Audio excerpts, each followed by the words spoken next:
Olá a todos. Hoje, agora que eu estou gravando, é uma sexta-feira, não é? Eu estou atrasado. E sexta-feira, dia 16 de dezembro, vou gravar essa lição, a 14, a última desse trimestre. Eu já disse numa vez anterior, coitado do Jó, não é? Que teve que sofrer 14 lições, quando normalmente os trimestres são 13. Eles deviam ter feito Jó no próximo trimestre, que são só 12. Não é? Mas não fizeram. Parece que tudo contribui para o Jó sofrer mais, né? Tá certo. Então o nosso estudo aqui é sobre algumas lições do livro de Jó. É a última lição, o último estudo. Confesso que aprendi muita coisa. E me convenci mais uma vez de que nós vamos passar a eternidade nunca vai chegar ao final, e vamos estar bem avançados na eternidade, e não teremos estudado tudo a respeito do conhecimento de Deus. Não é? Porque aqui no livro de Jó, eu aprendi muita coisa. Mas lembro que nós já estudamos uma vez o livro de Jó há uns tempos atrás. E dessa vez aprendi mais ainda. Outra vez também aprendi muito. E eu creio que todos vocês também, né? Então, para aprendermos mais ainda, nesta lição de hoje, que estou gravando numa sexta-feira à tarde, né? E daqui a pouco eu vou gravar mais uma, a lição número 1 do próximo trimestre, não é? Que é sobre o Espírito Santo, outro assunto que me interessa muito. Não que eu tenha alguma dúvida sobre o Espírito Santo, não tenho dúvida nenhuma, mas quero ter mais conhecimento sobre ele. Então, para aprendermos mais, vamos fazer agora uma oração. Nosso Senhor Jesus Cristo, nosso Deus, nosso Pai, abençoa-nos nesse estudo para que possamos extrair as pérolas, as coisas mais importantes nesse último capítulo sobre esse grande personagem que nós todos temos grande admiração e grande desejo de bem logo conversar com ele. Que assim seja, em nome de Senhor Jesus Cristo. Amém. Muito bem. Eu anotei aqui fidelidade apesar da dúvida. Jó se manteve fiel, se manteve íntegro. Íntegro aqui agora quer dizer o seguinte: ele continuou crendo em Deus. Ele continuou integralmente, totalmente vinculado a Deus. Muito embora nós estudamos nas lições anteriores, não é? Inclusive nessa também, que ele tem questionado a Deus. Ele reclamou. Inclusive ele disse que Deus não sente como ser humano. Deus é Deus, Deus não sofre, Deus não se cansa, Deus não morre, Deus não entra em dúvida, etc. E Jó percebi claramente aqui uma coisa. Jó por vezes andava na beirada da queda, porém não vacilou nenhuma vez.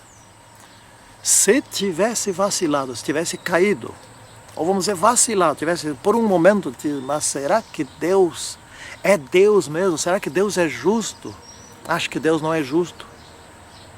Será que eu devo seguir ainda esse Deus? Satanás teria triunfado, mas em nenhum segundo isso aconteceu.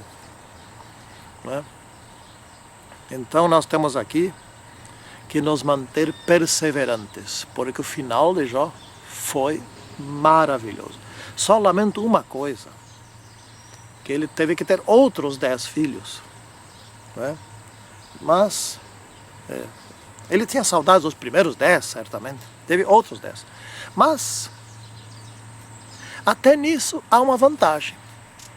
Que nós podemos ver uma vantagem. Porque quando ele ressuscitar, sua esposa ressuscitar, o casal ressuscitar, eles vão poder abraçar não 10, e sim 20 filhos. Aí que terão o dobro.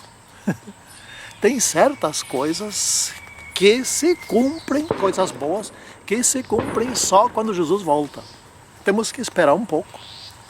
Isso se chama aqui perseverança, não é? Eis que temos por felizes os que perseveram firmes. Essa é a palavra, perseverança. Tendes ouvido da paciência de Jó e vistes que fim o Senhor lhe deu, porque o Senhor é cheio de eterna misericórdia e compassivo. Isso está em Tiago 5, versículo 11, não é? Então Jó foi perseverante. Isso quer dizer o seguinte: ele não desistiu nunca. Mas quer dizer mais uma outra coisa, porque Jó também era pecador. Quer dizer então mais uma outra coisa: muitos de nós desistem, caem. Então levante, mas não desista. Aceite ajuda, peça oração. Hoje eu estava lendo no Facebook e um sujeito ali pedindo oração. Ótimo, parabéns para ele, é isso que tem que fazer. Ele está enfrentando muitos problemas, etc. Tem que pedir oração. Temos que nos unir em oração. É exatamente isso. É o que eles aqui não fizeram. Eu não li aqui nos capítulos do livro de Jó nenhum momento em que algum deles disseram, vamos nos ajoelhar, ou sentados mesmo, já que talvez Jó nem pudesse se ajoelhar, sei lá, mas vamos orar a Deus. Não fizeram isso. Duas coisas que não fizeram. Uma foi essa: não oraram a Deus, não perguntaram a Deus, não pediram o socorro da parte de Deus, não pediram explicação da parte de Deus. Não, só não fizeram. Segunda coisa que não fizeram foi: bom, mas o culpado mesmo aqui deve ser Satanás, não é? Eles simplesmente desconheceram o verdadeiro culpado da história toda. E, na verdade, temos que admitir aqui, e isso é bom, né? Porque isso vai acontecer conosco, temos que entender que Jó não estava sendo castigado por pecado, e sim estava sofrendo tudo aquilo porque era íntegro. Exatamente o contrário daquilo que eles imaginavam. Então, por ser bom demais, ou seja, Jó era muito melhor do que eles, era muito mais santo que eles, era muito mais fiel que eles. Era por isso que Jó estava sofrendo. Eles não foram desafiados por Satanás, porque não eram tanto quanto era Jó. Não é? Então, aqui nós temos sempre mais para se descobrir. Vou ler aqui um trecho aqui na parte de sábado à tarde. É evidente que, mesmo no mundo secular, tudo que aprendemos e descobrimos leva a outras coisas que precisamos aprender e descobrir. Eu escrevi um livro, comparo o conhecimento com um círculo. Não é? E dentro desse círculo está aquilo que nós conhecemos. E na medida que nós vamos aprendendo, esse círculo vai se aumentando. E ao redor do círculo tem perguntas, tem indagações, tem curiosidades, que vão sendo respondidas na medida em que o círculo vai crescendo. Mas quanto mais o círculo cresce, maior é a quantidade de perguntas e curiosidades que nós temos, porque pelo conhecimento que nós possuímos, nós levantamos questões, nós perguntamos. Quem não conhece nada vai perguntar o quê? Não é? E quem conhece bem pouco faz perguntas bobas. Então, quanto mais conhecimento tivermos, mais perguntas científicas nós faremos. E esse é o futuro no céu. Vai ser maravilhoso só em adquirir conhecimento, fora as outras coisas, né? Que teremos muitas. Não vamos ficar só sentado ali, debruçado em cima da busca de conhecimento, não. Especialmente, podem ter certeza, teremos relacionamento, nós conversaremos uns com os outros, trocaremos ideias, seremos felizes uns com os outros, vai ser uma maravilha. Bom, vamos esperar para chegar lá, que vai ser bom, vai, né? Então, pela fé, não pelo que vemos, porque o que vemos já temos aqui dentro. Então, mas pela fé é aquilo que, com base no que vemos, e essa é a fundamentação da coisa. A Bíblia é uma coisa que nós vemos, né? O conteúdo que temos, a informação bíblica se transforma em conhecimento quando nós assimilamos ela em nossa mente, né? Ela serve de fundamento para a fé. A fé não é algo sem fundamento, é algo que eu creio que vai cair um meteorito, não sei aonde, etc. Não tem fundamento algum. mas eu creio que Jesus volta. Mas quando que ele volta? Está escrito, o dia e a hora não sabeis. Então eu não sei quando. Mas também está escrito que ele volta. Então eu creio.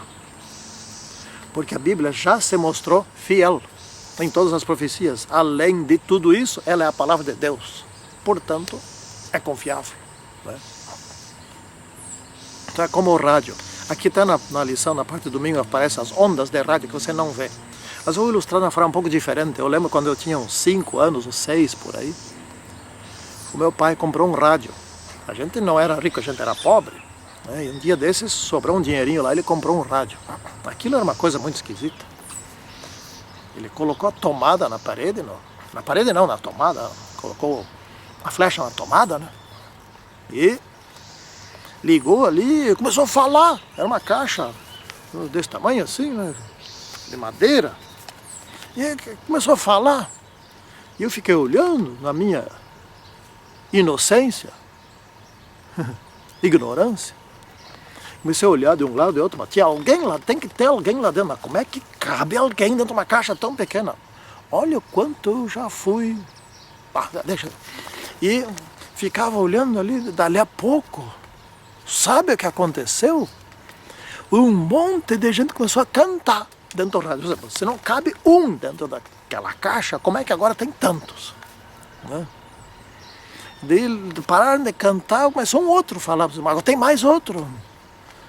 Que coisa esquisita. Thomas estava falando, estavam cantando, tinha música, tinha instrumentos, tinha um monte de coisa lá dentro. Bom, deve ser tudo pequenininho. E eu queria olhar lá dentro, né, para ver. Parecia o meu gato, tempos atrás, né, que nós colocamos o gato na frente de um espelho. E ele se oriçou todo, assim, arrepiou todo. E começou a fazer cara feia e fazia... E o outro também fazia a mesma coisa. Quanto mais esse fazia daqui, o espelho fazia mais ainda. E no fim o gato ficou inteligente.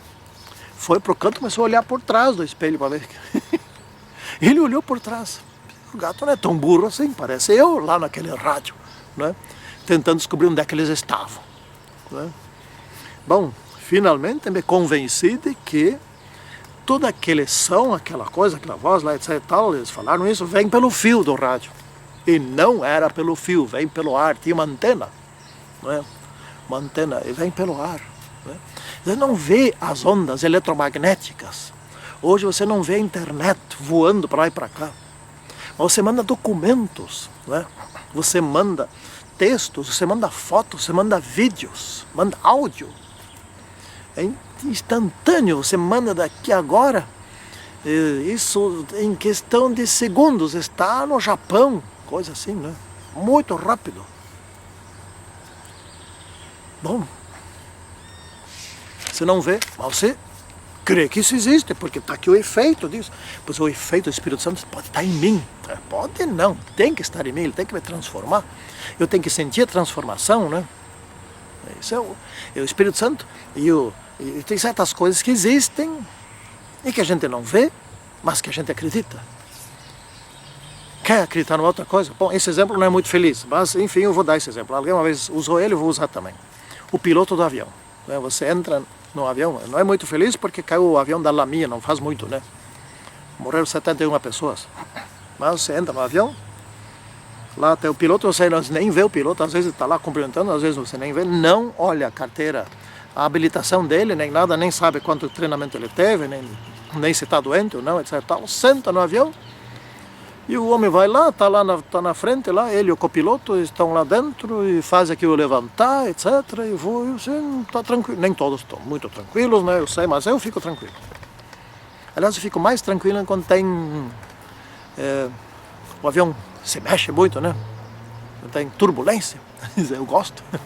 Cada gosto também. Bom, vamos aqui mais adiante. Mas de onde então surgiu? Onde é que está o princípio do mal? O início está em Satanás. Na inveja que ele teve de Cristo. Não é? Então, mas nem todo mal se origina de Satanás. Eu posso bolar uma coisa aqui, lá pelas tantas, tirar uma pedra na casa do vizinho, quebrar o vidro do automóvel do outro, fazer essas coisas. Eu vi, isso aconteceu de noite no programa de televisão, no noticiário. Né? Isso não é culpa de Satanás. Isso é culpa minha. Foi eu que decidi fazer isso. Não dá para culpar tudo a Satanás. Mas a origem, o início, é com ele. Bem antes, não tanto antes, da criação do mundo. E ele criou a ideia do mal. Ele disse, vocês vão conhecer o mal. Você vai comer essa fruta?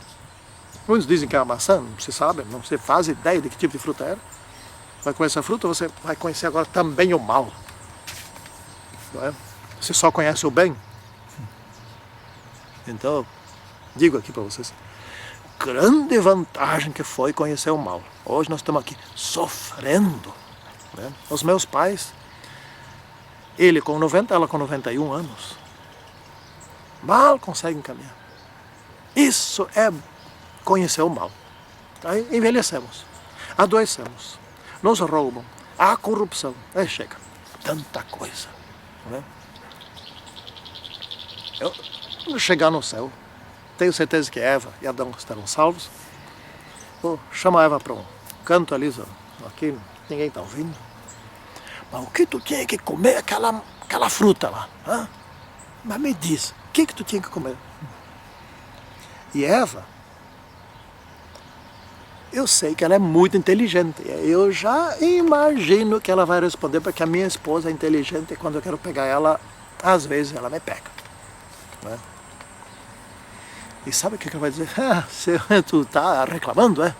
Se eu não tivesse comido daquela fruta, você não existiria, não estaria aqui. A história seria diferente. É? Então, vamos parar de reclamar. E vamos tratar de nos salvar, né? Acho que eu vou chegar no céu e vou dar um abraço em Eva. Muito obrigado por você comeu daquele fruto. Porque pelo menos cheguei a nascer, a história foi diferente, cheguei a nascer e estou salvo. Espero que sim. Né? Então, nesse caso aqui de Jó, eles estavam procurando culpa em Jó. Mas Jó, tu pecou, Jó. Mas tu pecou, mas tu não está vendo que tu pecou? Até que desistiram. Gente, na realidade Jó não tinha pecado assim. E se tivesse pecado? A lição pergunta aqui, né? E se tivessem pecado? Né? E se ele fosse culpado? Era o caso de massacrar Jó? Tu é culpado, viu? Parece a Inquisição, que o sujeito, alguns recebiam lá um castigo do tipo assim, tinham que ficar machucados e pegavam tipo de um azorague, um chicote, uma coisa assim, com ossos e chumbo nas pontas, mais ou menos como Jesus ali, e tinham que ficar se chicoteando nas costas, caminhar de cidade em cidade, dizendo, sou culpado, sou culpado, sou culpado. É uma humilhação. É isso que salva? Será que eles não deviam ter trabalhado com Jó? Jó, tu tem alguma culpa? A gente tem certeza disso, porque só os culpados, vamos pelo caminho deles, né? Só os culpados que são castigados, então vamos orar aqui, vamos orar a Deus para que te perdoe, que cesse. E Jó se fossem pedir para orar com Jó, vocês acham que Jó teria rejeitado? Bom, Jó, tu está dizendo que tu não é culpado. Tá bom, então vamos supor que você não seja, mas vamos orar a Deus. Para que mostre o que está acontecendo aqui. Será que não teria sido melhor? Não é? Às vezes a gente cria uma situação tão complexa que nem a gente mais sabe como sair dela. Conheço uma história assim, que aconteceu dentro da igreja. Né? O sujeito fez uma pregação e alguém não gostou da pregação, por algum motivo. E mais tarde, outro fez pregação muito mais forte, no mesmo assunto, no mesmo tópico, e esse alguém gostou. Então a questão não era a pregação, a questão era a pessoa. Enfim. E foi se queixar para a primeira nação, foi se queixar para o pastor, foi se queixar para a missão, etc. Menos falar com o dito cujo que fez a pregação, menos isso. Esse dito cujo até hoje não sabe qual é a razão por que estava sendo tão massacrado. É assim que os amigos de Jó agiram. né? Massacraram Jó. Nós dentro da igreja temos o costume de massacrar as pessoas, principalmente aquelas pessoas das quais não gostamos. Especialmente se a pessoa chama o pecado pelo nome, né? Mas o que eles deviam ter feito? Aquilo que Jesus fez com a mulher adúltera. Não aquilo que Jesus fez com os fariseus, que ele chamou de hipócritas várias vezes. Porque esses eram realmente contumazes, teimosos. Mas com o que ele fez com a mulher adúltera? Depois que todo mundo foi embora, Jesus perguntou, ué, cadê teus acusadores aí que já estavam com as pedras nas mãos? Eu não sei. Ninguém te condenou? Não, ninguém. E a mulher, a essa altura, devia estar tremendo de medo. Bom, é lógico que o mestre vai me condenar. Quando ela certamente estava pensando isso, eu imagino. Está pensando, não está escrito, mas eu imagino. Sabe o que ele disse? Também não te condeno. Vai e não peques mais. Resolvido. Da maneira mais simples possível. Mas o que fizeram os amigos de Jó? Dias e dias e dias. Alguns calculam que aquilo ali demorou meses. Então, por certo, o livro de Jó devia ser bem resumido. O diálogo entre eles devia ser mais longo que o que está no livro de Jó. Eu não sei. Mas eles conseguiram massacrar Jó. Conseguiram ofender a Deus. A tal ponto que Deus pediu que Jó orasse por eles. É assim. Cuidem do seguinte, vou dar um critério, eu sigo esse critério, me dá problemas, eu sei, me dá problemas, mas sigam esse critério, sigam sempre, façam sempre o que está escrito, não o que eu acho, que dentro da igreja hoje tem muita gente, eu acho assim, eu acho assado, e esse eu acho está totalmente fora do que está escrito, o eu acho é coisa de ser humano, é falho, siga o que está escrito. Jesus seguiu o que está escrito. Estava escrito. Né? E assim mesmo foi pregado na cruz. Se você vai ser pregado na cruz, ou sei lá, você vai ser perseguido de dentro da igreja, vai. Vai sim. Está escrito. Então vai. Mas se você for perseguido por pessoas de fora ou de pessoas de dentro da igreja, saiba do seguinte. Você está no caminho certo. Cuida do seguinte. Nunca esteja com a maioria, porque ao longo da história bíblica sempre foi a minoria que estava correta. Mas também cuidado para não ser daquela minoria radical, como nós vamos estudar no próximo trimestre, que condena a existência do Espírito Santo, né? Então, também é uma minoria. Seja com a minoria do está escrito e dos humildes. Então a vida aqui na terra é injusta. É muito injusta, é dureza, né? Mas Deus está conosco, Deus esteve com Jó, Deus deu em dobro as coisas para Jó. A vida é injusta, isso aqui é uma guerra, não tem guerra justa, não tem guerra correta. Guerra é um conjunto de atividades que não tem como regulamentar. Tem até regras do que não fazer uma guerra. Por exemplo, se você prender um inimigo, você não pode matar, mas quem é que está seguindo as regras? A regra áurea da guerra é o ódio. Porque antes de entrar no campo de batalha, os soldados são injetados de ódio para lutarem com raiva. E daí quando chega na frente, prende o inimigo e tal, daí deixa de ter raiva, vê se pode. Né? Aí muitos são julgados. Devem ser julgados os comandantes. E principalmente aqueles que declaram guerra. E aqueles que incomodam os outros. Né? Eu estou me referindo à guerra entre nações e guerra entre vizinhos. Brigas, o tempo todo. Guerra dentro da igreja, como tem. Guerra no futebol. É lamentável, tem que chamar o pecado pelo nome. É lamentável que haja adventistas do sétimo dia, torcedores de futebol. Não porque caiu o avião da Lamia, e sim porque é constante a briga, porque é uma disputa, é uma competição. E o verdadeiro cristão, o verdadeiro adventista do sétimo dia não entra em competição. Lamento ter de dizer isso, Eu já fui torcedor e já há décadas que não sou. Felizmente disso, Deus já me livrou há muito tempo, né? Pois bem, concluindo, aprendemos muito com Jó, né? Jó foi fiel e justo, apesar da dúvida. Apesar de achar que Deus estava castigando ele e ele não sabia por quê, né? Depois que ele foi descobrir que ele não estava sendo castigado, e sim que estava sendo provado, que ele estava provando perante Deus, perante as cortes celestiais, perante o universo inteiro, perante nós também, que está escrito aqui no livro de Jó, que um ser humano íntegro e fiel a Deus vence, e que é possível vencer. Que assim seja com todos nós. Amém. Santíssimo e poderoso Deus que estás nos céus, abençoa-nos agora, a partir do que estudamos no livro de Jó, que nós nos possamos manter em pé, e se cairmos que levantemos, porque estamos nos últimos dias em que a maior aflição de todos os tempos ainda está pela frente. Em nome de Senhor Jesus Cristo. Amém.